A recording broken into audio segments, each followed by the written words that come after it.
Muy buenas a todos y bienvenidos a un nuevo episodio de The Joylands. Esta vez estaremos analizando el capítulo 22, el cobro del banco Dolphin. Primero quería disculparme por haber tardado un poco en publicar el vídeo, pero desde hace ya unas semanas soy papá y tenía que ocuparme de la nueva Joestar de la familia. El capítulo empieza con todo el grupo a bordo de un jeep para dirigirse a la propiedad de Howler. El plan es simple: hacerse pasar por Yokohama, el empleado del banco Dolphin, para sacarle todo el dinero al señor Howler. Usagi, que no parece muy implicado, empieza a curiosear y distraerse. Primero se pregunta de dónde ha salido el coche, que resulta ser de Paco, y luego le pide a Charming Man si le puede tocar la piel para ver cómo es. Pero esta curiosa escena nos permite conocer un poco mejor a Charming Man. El usuario de Big Mouth Strikes Again le cuenta al grupo que no solamente todos los miembros de su familia tienen la piel así, sino todas las familias de la aldea de la que proviene. Charming Man prosigue con su relato y nos revela que su stand no tiene nada que ver con su piel, ya que es el único que tiene uno. Según él, las personas de su aldea viven mucho tiempo y son resistentes a los cambios de temperatura.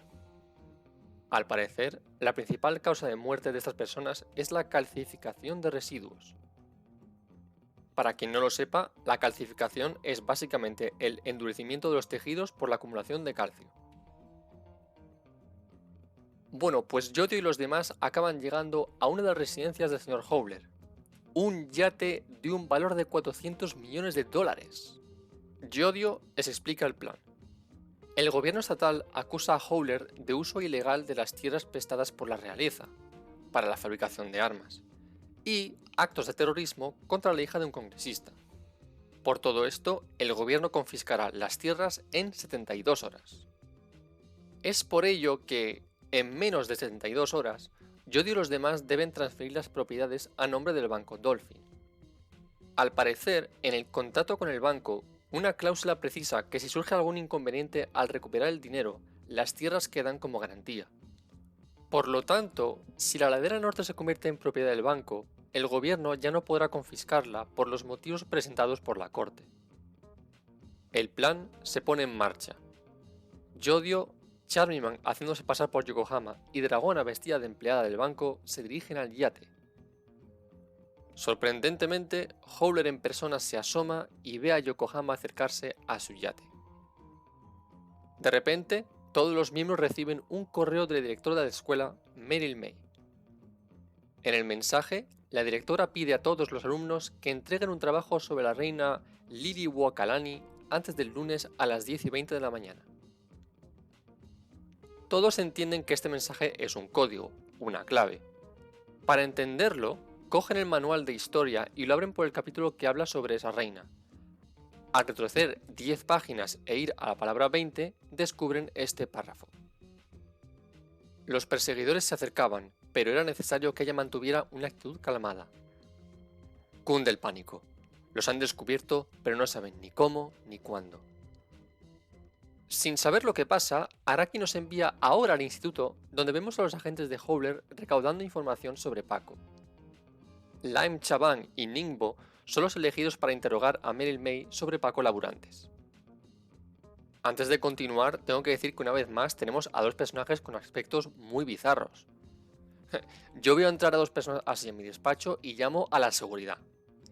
En fin, sigamos. La tensión empieza a subir cuando Meryl May se va dando cuenta de que esto va más allá de la simple curiosidad. Meryl May, manteniendo la calma, le dice a los agentes de Howler que no puede dar información sobre un alumno sin una orden judicial. En ese momento, Lime Chabang le pregunta: ¿tiene miedo? En ese momento, vemos como la gente se acerca cada vez más a Meryl May, mientras la sustancia que vimos en el capítulo anterior empieza a brotar de sus ojos. Intentando ser lo más discreta posible, Meryl May envía un mensaje para Jody y los demás. Al descubrirla, Ningbo le atrapa el brazo. Pero resulta que lo que Meryl May ha enviado es otro mensaje sobre la tarea, diciendo que la fecha de entrega se adelanta al viernes de esa misma semana. Los dos agentes cambian el tono, sintiendo que Meryl May esconde algo. Ningbo se acerca a ella y, de repente, el teclado empieza a hincharse con bolas que se van moviendo en su interior. Esas mismas bolas empiezan a desplazarse también por el cuerpo de la directora. Hasta que no hable, Ningbo no parará. Resulta que el mensaje, descifrado por Paco y Usagi, avisa de que dos personas se encuentran con Meryl May. Sin dudarlo, Paco salta en el coche para ir a ayudarla. Y así se termina el capítulo.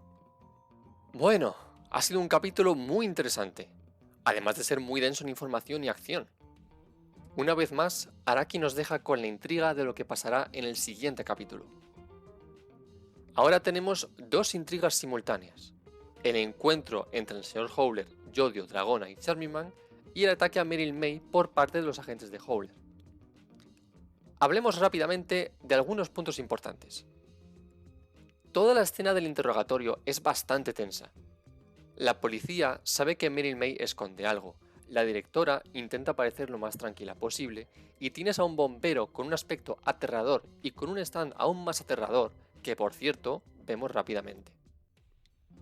Es más aún aterrador cuando ves a una persona con tanta autoridad como Meryl May siendo utilizada como un juguete por los agentes del Sr. Howler. Sinceramente, no sé si Paco va a llegar a tiempo, porque el stand del bombero ya ha hecho explotar el teclado en pedazos.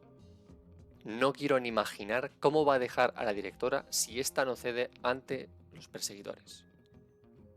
Otro tema interesante es sobre la historia que Charming Man nos cuenta. ¿Sería una pista más a su posible relación con los hombres roca?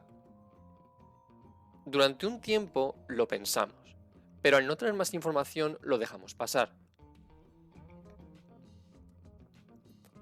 Ahora que nos habla cada vez más de las características de su pueblo, no es solo él, es todo un grupo de individuos que son como él, que comparten un modo de vida y un aspecto físico.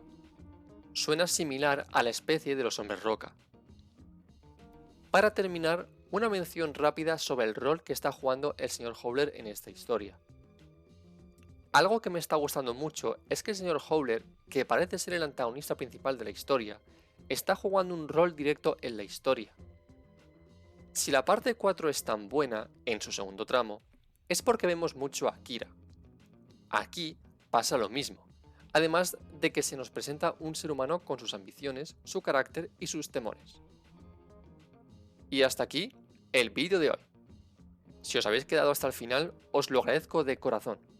No dudéis en dejar en los comentarios vuestra opinión sobre el capítulo o sobre lo que puede pasar en el futuro.